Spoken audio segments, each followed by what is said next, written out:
Hello, I'm Claire Mockler, Deputy CEO and Director of Culture at the City of Adelaide. Unfortunately, due to the current coronavirus advice regarding physical distancing, we've cancelled our candidate information session for the Central Ward supplementary election. However, we're pleased to share this video in conjunction with the Electoral Commission of South Australia to provide information you'll need when deciding whether to nominate as a Central Ward candidate. I know you'll be keen to hear about the nomination process and know what the key dates are. A representative from the Electoral Commission will provide all those details after this introductory video. To assist you with your decision, I'll provide an overview of the role of the Council, councillors and council administration, as well as some insights about the City of Adelaide and the Central Ward. As a capital city council, the City of Adelaide operates within a legislative and regulatory framework. The predominant legislation is the City of Adelaide Act and the Local Government Act. The City of Adelaide forms part of Australia's system of democratically elected government and operates at the most direct level of service provision to the public. The City of Adelaide Council comprises a Lord Mayor and 11 councillors elected by the community. Council meets as an elected member body at least once a month. Currently, the Council meets once a month at 5:30 p.m. on a Tuesday, and the committee meets twice a month on Tuesdays, also at 5:30 p.m. The role of the Council is defined in Section 6 of the Local Government Act. The Act states that a council is established to provide for the government and management of its area at the local level. It is required to act as a representative, informed and responsible decision maker in the interests of the community, to provide and coordinate various public services and facilities, to encourage and develop initiatives within its community for improving the quality of life of the community, and to represent the interests of its community to the broader state. To exercise, perform and discharge the powers, functions and duties of local government under this and other acts in relation to the area for which it is constituted, and to develop its community and resources in a socially just and sustainable manner. As you'd be aware, Council's roles have steadily expanded in response to community expectations, increasing along with economic growth, increased regulation and legal requirements, and greater demand for local services. The City of Adelaide is responsible for delivering a broad range of services, programs, commercial activities and community facilities that contribute to building strong and vibrant communities, as well as improving the community's well-being and quality of life. So you can see that councils are responsible for so much more than roads and rubbish collection. City of Adelaide councillors play a vital role in the management of our capital city. The strategic planning and decisions made by Council benefit not just the local community, but impact all South Australians. The role of the Council administration is primarily to implement the policies, strategies, plans and directives of the elected Council in relation to the delivery of those public services. Consistently ranked as one of the top 10 most livable cities in the world, Adelaide is a wonderful place to live, work, visit, study or invest. The city occupies more than 15 square kilometres, which includes the CBD and North Adelaide. There are over 700 hectares of squares and parklands, which host many of the city's 800 plus events, which attract more than 3.8 million people each year to the city. Adelaide is a city for people of all ages, backgrounds and abilities to explore and enjoy. More than 23,000 people have made the city their home, and around 135,000 workers commute to the city each day. When we add in students, shoppers and tourists, the total number of daily city visitors exceeds 300,000. The CBD takes in much of the Central Ward and is the hub of retail and commercial activity in South Australia. Several major government and education institutions are located within the city, as are other significant social, cultural and recreational attractions. The city is also the centre for the state's major arts facilities and activities.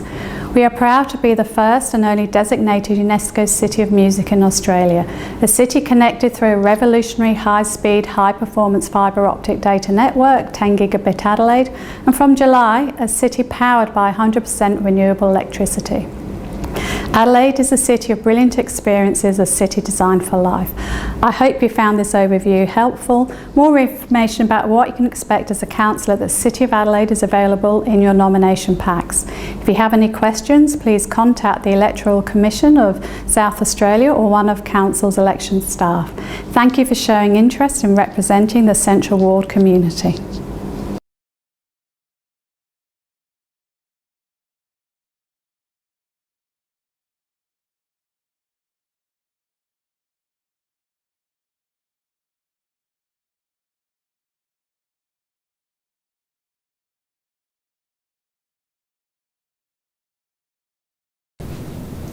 Hello and welcome to the City of Adelaide candidate briefing session.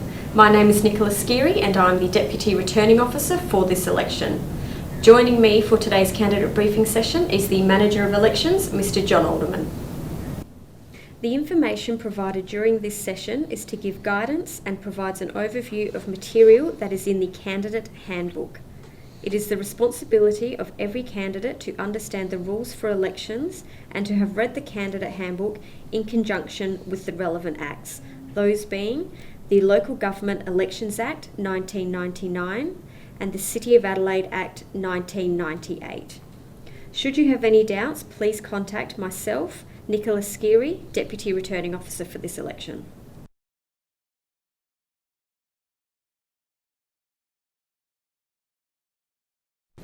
The topics we are going to cover in today's session are the election timetable, who is eligible to be a candidate, the nominations procedures, candidate profile and photograph requirements, close of nomination procedures, publication of election material, illegal practices and complaint procedures, the mail out and return of voting material, and the appointment of scrutineers.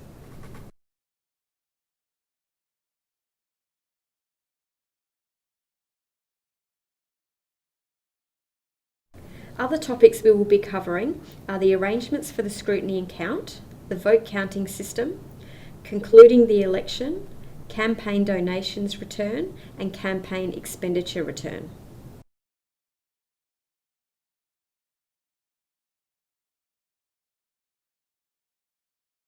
Speak to the Council for information on the Council area, including ward boundaries, Council activities, services and committees. The voters' roll will not be available in electronic format. It is only available in hard copy as per legislation. Candidates can apply to the Council CEO for a hard copy of the voters' roll from the close of nominations until the close of voting. If candidates request further copies, a fee will be determined by Council.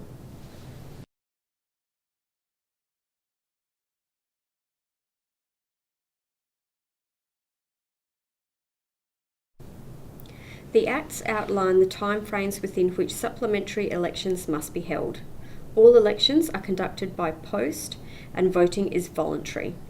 The key election dates that are relevant are the roll close, which was on Friday the 28th of February. The nomination period is Thursday the 26th of March until 12 noon Thursday the 9th of April. Draw for position of candidate names on the ballot paper will be held at 4 p.m. on Thursday the 9th of April. Mail out of voting material will be between Tuesday the 21st of April and Monday the 27th of April. Close of voting is at 12 noon on Monday the 11th of May, with the scrutiny and count conducting as soon as practicable after 3 p.m. on Monday the 11th of May.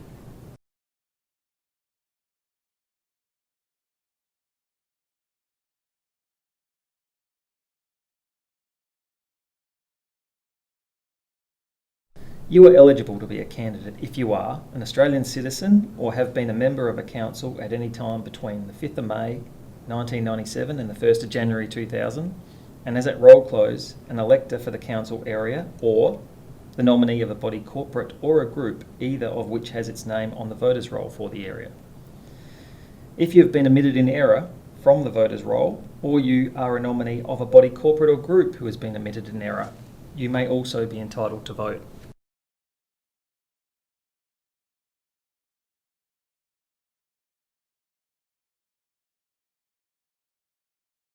You cannot nominate as a candidate if you are a member of an Australian Parliament, including any state or territory parliament, are an undischarged bankrupt or benefiting from a law for the relief of insolvent debtors, are an employee of the council, are disqualified from election by court order, or have been sentenced to imprisonment and are or could become liable to serve the sentence or the remainder of the sentence.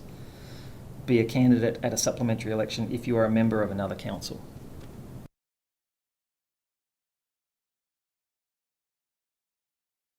Nominations open on Thursday the 26th of March and nominations close at precisely 12 noon on the 9th of April. A nomination can only be lodged in this time period. There are 3 different nomination forms and the correct form must be used. Form LG33 to be completed by a person who is an elector in their own right.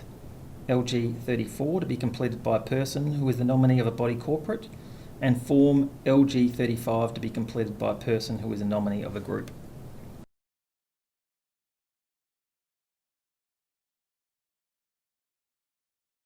You may nominate by completing and lodging the appropriate hard copy nomination form and, at the same time, a candidate profile that complies with the Local Government Elections Regulations 2010.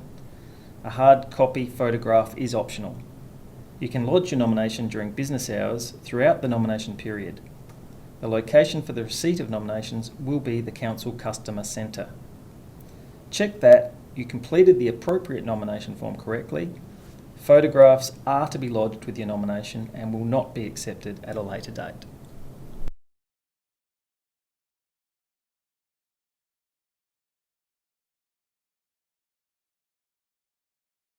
Your nomination may be rejected if the name under which you nominate is obscene or frivolous or has been assumed for an ulterior purpose. Titles and honorifics are not permitted on the ballot paper. As per the screen, your surname will be printed on the ballot paper in capitals and will appear before any other name. You may request that the name by which you are generally known appears on the ballot paper by completing the relevant section on the nomination form.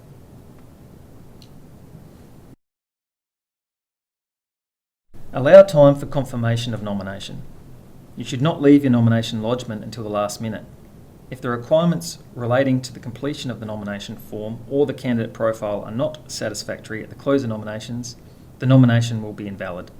As a candidate, you'll be given every opportunity to correct a deficiency with the nomination prior to acceptance and the close of nominations. However, a correction or alteration is not permissible after the close of nominations. If your nomination has been accepted and you wish to amend your profile, you must withdraw your nomination and submit a new nomination with Council. After your nomination has been accepted, a copy of the first page of the nomination form will be displayed at the Council office. It is highly recommended that you lodge your nomination early and allow sufficient time to rectify any potential problems with your nomination or profile. Please provide your contact details on the nomination form so that the electoral officer can resolve any queries with you and provide any relevant information in a timely fashion. You may include one contact telephone number for release to the media and/or public. This number is optional. And if you do not wish to release a number, leave this section on the nomination form blank. Indicate whether you approve your profile being released to the Council and media for further publication.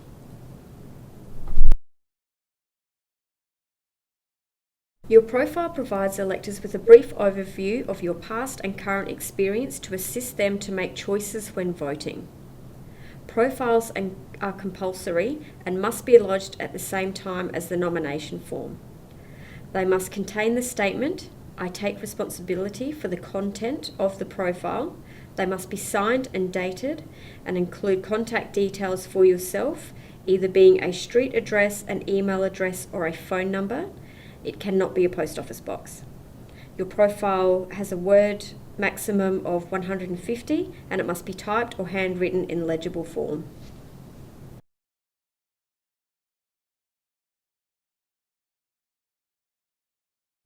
On screen now is an example of a lodged profile statement. The name, address and authorisation printed at the bottom of your profile do not form part of the 150 words. If your profile exceeds 150 words and you have not reduced the number of words to 150 or less, by the close of nominations, the returning officer will exclude from the profile all words appearing after the 150th word. Electoral officers are not responsible for checking the accuracy of any information you include in your profile, and neither the returning officer, election staff, nor council staff bear any liability for the publication of a profile under the Acts and Regulations. Please manually count the words in your profile before you lodge. On screen now is an example of a printed profile statement. Your name as it appears on the ballot paper will be printed above the profile and is not included in the word count. Titles and honorifics, if you require them, are permitted in the body of the text only.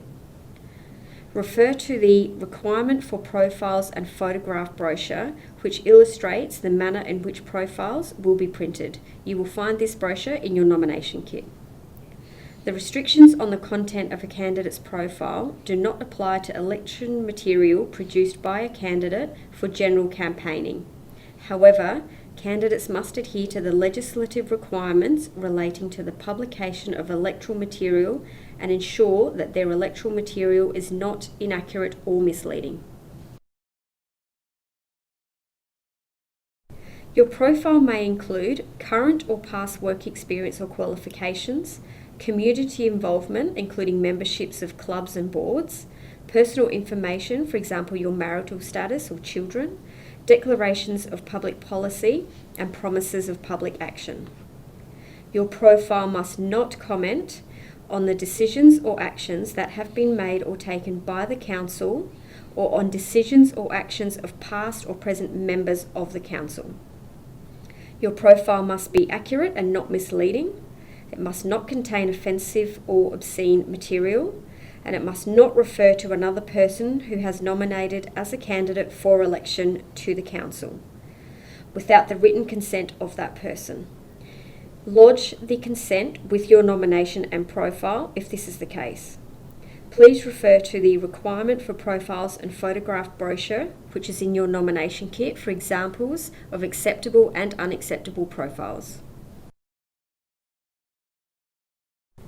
Profiles will be included in the voting material mailed out to electors. Your nomination cannot be accepted unless it is accompanied by your candidate profile. If your profile does not meet legislative requirements, your nomination will be rendered invalid. A candidate will be contacted if there is a problem with its contents.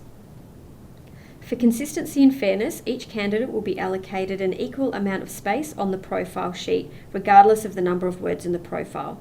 For example, a candidate with a 2-word profile will be allocated the same amount of space as a candidate with 150 words. Profiles will be printed in the same order as the names that will appear on the ballot paper. They will be printed with continuous text, no paragraph breaks. They will be in the same size font and exclude dot points, underlining, bolding, or capitals. It is your decision whether to submit a photograph with your profile statement and nomination.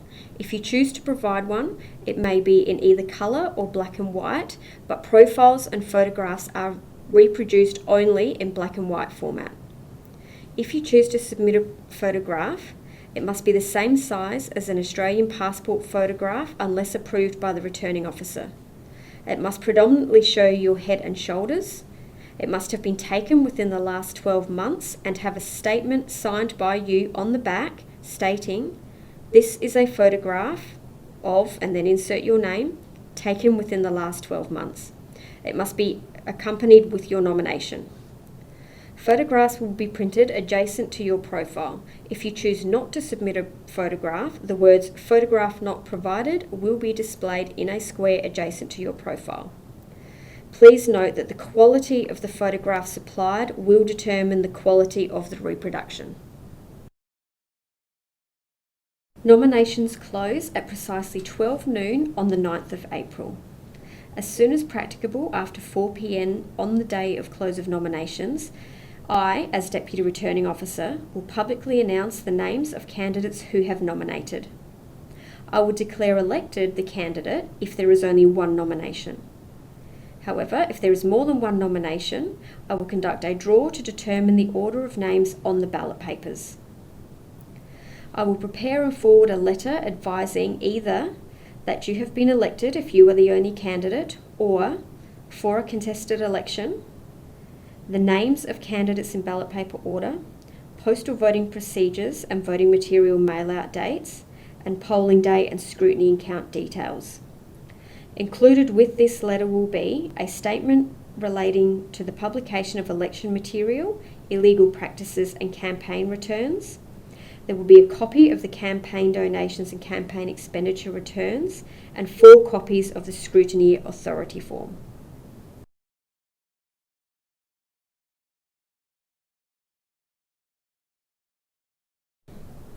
As displayed on screen, the LGA have a website on which all candidate profiles will be published. Candidates will have the option of providing a hyperlink to an external web page for further electoral material to be published. Details about how and candidates can provide the hyperlink for publication on this are included in the nomination kit. Candidates have within 7 days of nominations to submit their website link.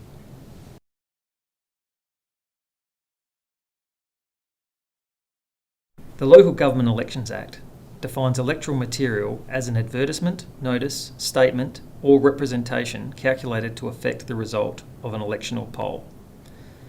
The Act establishes requirements that must be followed in respect to campaign advertising defined in the Act as electoral material. See Section 27, Publication of Electoral Material, and Section 28, Publication of Misleading Material.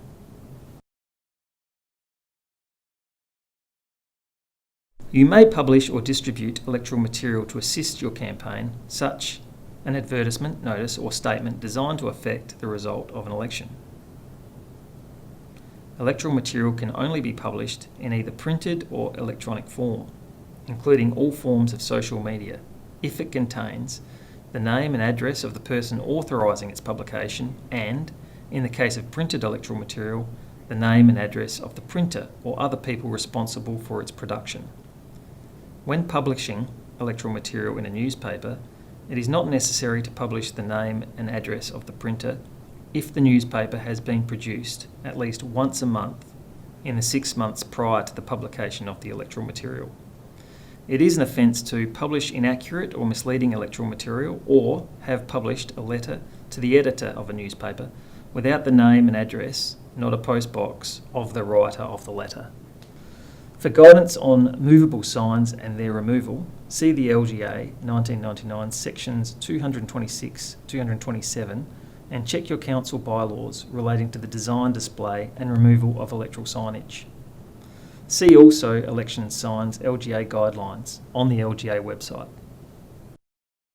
Electoral material within social media, given the broad definition of electoral material, any public statement on social media must be authorised.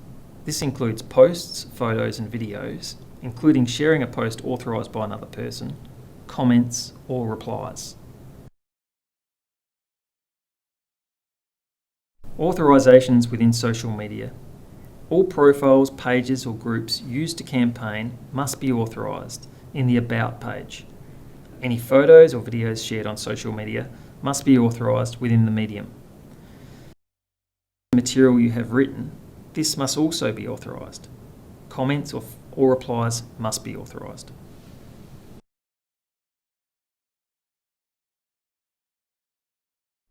The exception to this is where a character limit applies, as any authorisation would almost exceed the character limit. In this case, ensure the profile or page is authorised in the About section.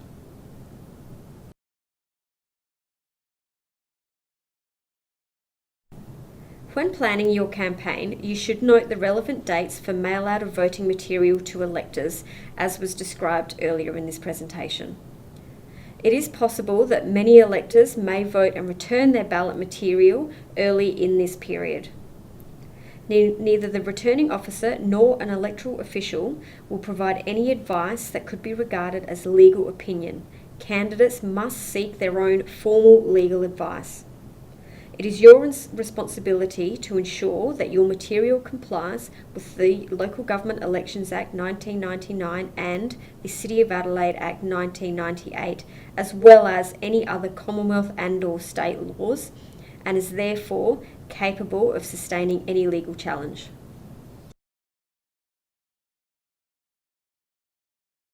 Examples of illegal practices are bribery, intimidation or violence, a candidate or scrutineer assisting a person to vote or obtain voting papers, disclosing how another person has voted, dishonestly influencing or trying to influence the result of an election or poll, exercising a vote to which you are not entitled, or opening an envelope containing a vote. This obviously excludes electoral officials during the scrutiny and count process.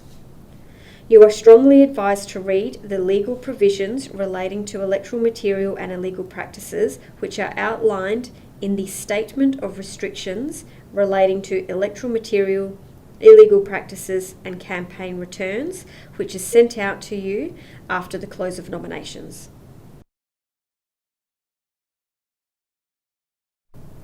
If a candidate wishes to lodge a complaint, it must be in writing and addressed to the returning officer. If the complaint relates to an opposing candidate's election material, you should include a copy of the alleged offending material, or if the notice is attached to a fixture, you must provide the details of the location. Please refer to the complaints protocol in the candidate handbook for more detailed explanation.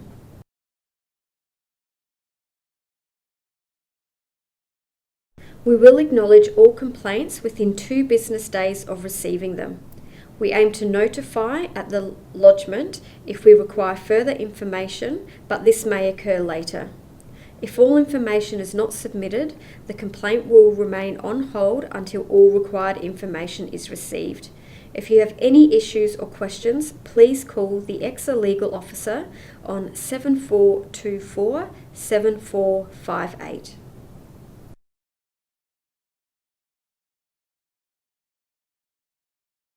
If an election is contested, the returning officer must issue voting material to every elector whose name appears on the voter's roll.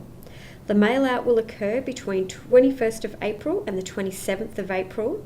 Due to the volume of material being posted, it is unlikely that all material will be delivered on the same day. Each elector will receive a postal voting guide, ballot papers for any contested election, candidate profile brochure, a reply paid envelope, and an envelope bearing a tear-off declaration flap. To be accepted, the declaration must be signed by the elector or nominee of a body, corporate or group. Voting material can be received until the close of voting, which is 12 noon on Monday the 11th of May, and return material will be processed daily. The ballot paper envelopes will be examined to determine their acceptance for further scrutiny. The envelopes will be rejected if the elector's declaration is not signed or it is signed by an unauthorised person, if the ballot papers are returned outside of the ballot paper envelope, if the declaration voting flap is missing, or if duplicates have been received. Under no circumstances will declaration voting flaps be removed by electoral officials prior to the scrutiny and count. Voting material will be stored securely until the scrutiny. A ballot box will be provided at the Council Customer Centre for electors who prefer to deliver their ballot material personally.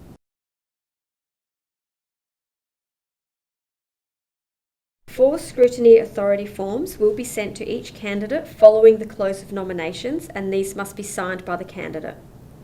You cannot act as a scrutineer if you are a candidate in the election. A scrutineer must not assist another person voting at the election or poll. You may appoint one or more scrutineers, however, with the current COVID-19 situation, only one scrutineer at a time will be allowed in the scrutiny room. Illegal practices that apply to you as the candidate also apply to your scrutineers as they act on your behalf.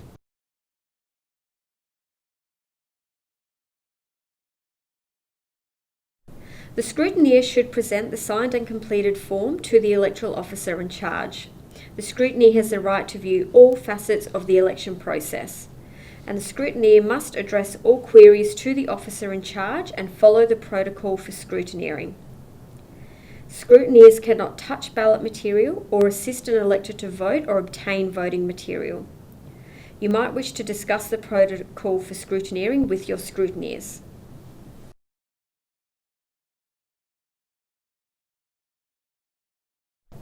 The scrutiny will commence as soon as practicable after 3 p.m. on Monday the 11th of May, and you will be advised in due course as to the location. In saying that, with the current COVID-19 situation, this may change things and you will be kept informed of any changes as they occur. The preliminary scrutiny, especially for larger councils like Adelaide, may take several hours. It involves the removal of the elector declaration flaps from the ballot paper envelopes to ensure the secrecy, and then the extraction of the ballot papers from the envelopes.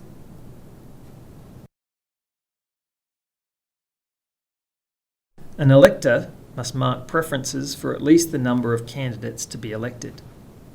For a single vacancy election such as this, the ballot paper must contain at least one preference.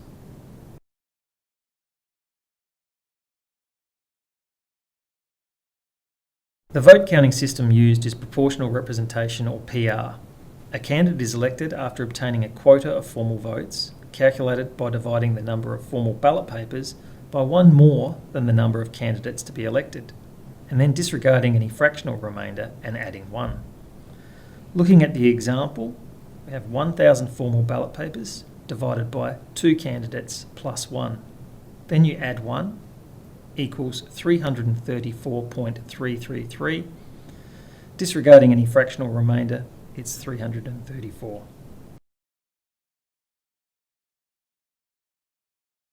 A candidate can obtain a quota by receiving enough first preferences or a combination of first preferences and votes transferred from elected and excluded candidates. For a final vacancy where 2 candidates remain in the count and neither has a quota, the candidate with the largest number of votes is elected. It is not proposed to discuss the proportional representation system at length. You should refer to the candidate handbook, which contains details of the counting system.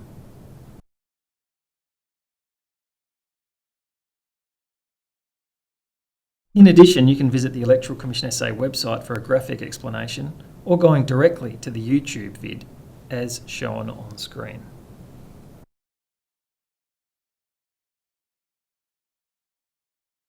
A provisional declaration will be made at the conclusion of the election count. An unsuccessful candidate may request a recount within 72 hours after the provisional declaration. The request must be in writing to the returning officer with information supporting the request. The returning officer will then determine the validity of the request and consider whether there is a prospect that a recount would alter the result of the election, and they will advise accordingly. Alternatively, the returning officer may initiate a recount. It should be noted that a scrutineer cannot request a recount for an election.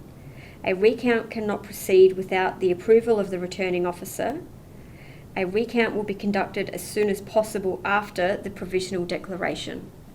Where a recount is conducted, the returning officer makes the final declaration.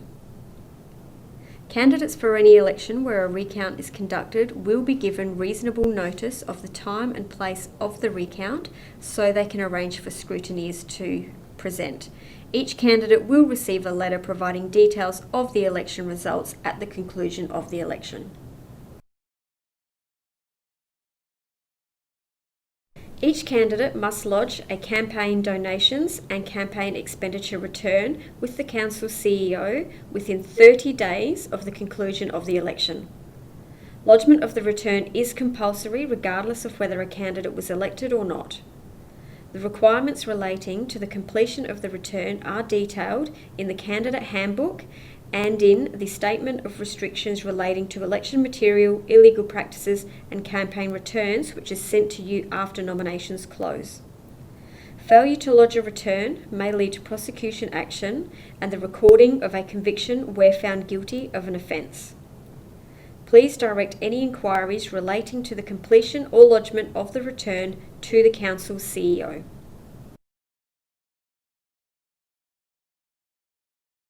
If you have any queries after viewing this presentation, please first of all check your candidate handbook as found in your nomination kit, LG 44. If you have queries regarding profile and photograph requirements, review the profile and photograph brochures within your nominations kit, LG 13. If you have questions relating to illegal practices, please read through the legislation framework illegal practices which is sent after nominations close. If you have any other queries, please contact myself as your Deputy Returning Officer on the email you see on screen.